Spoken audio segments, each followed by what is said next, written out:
আসসালামু আলাইকুম প্রিয় দর্শক।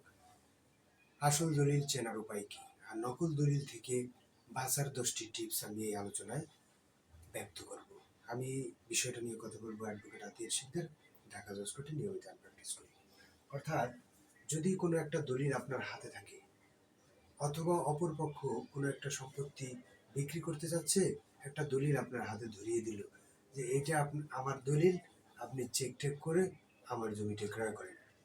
আপনি কিভাবে চেক করবেন? অন্তত কাউকে দিয়ে চেক করানোর আগে নিজেকেও তো একটু স্যাটিসফাই হতে হয়।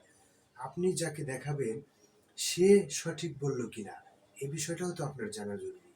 যে সেও যদি না পারে, সেও যদি ভুল বলে, আপনি আমার কাছে আসছেন বিশ্বাস করে, দেখা গেল আমিও পারি না, সেই ক্ষেত্রে তো আমি যে পারি না আপনিও তো পারেন না, তাহলে আপনি বুঝবেনই না যে আমি যে পারি কি পারি না।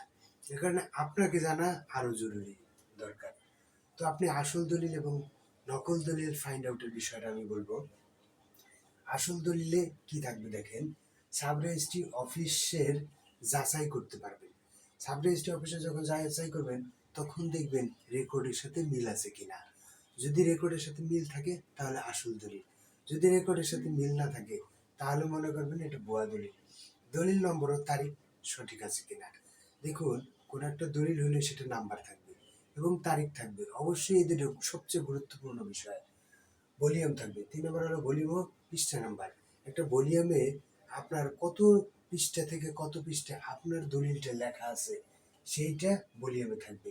এই স্ট্যাম্প ও সিল যাচাই করুন, অর্থাৎ স্ট্যাম্প পর্যাপ্ত আছে কিনা। ওই স্ট্যাম্পের উপরে সাব রেজিস্ট্রি অফিসের কয়েকজনেরই সিল থাকবে, অনেকগুলো সিল থাকবে, সিলগুলো আছে কিনা। 5 নম্বরে দেখেন দলিল লেখকের তথ্য, এটাও একটা গুরুত্বপূর্ণ বিষয়। যখন কোনো একটা দলিল সম্পাদিত হয় তখন দলিলটা কিন্তু হাওয়ায় ভেসে আসে না, কোনো না কোনো একজন ব্যক্তি লিখে। দলিল লিখতে পারে দুইজন ব্যক্তি, একজন দলিল লেখক যাদের লাইসেন্স আছে, আর একজন ব্যক্তি যারা অ্যাডভোকেট। অ্যাডভোকেট এদের কোনো লাইসেন্স লাগে না, ওই অ্যাডভোকেটশিপ দিয়েই তারা দলিল লিখতে পারে, সম্পাদন করতে পারে, সব কাজ করতে পারে।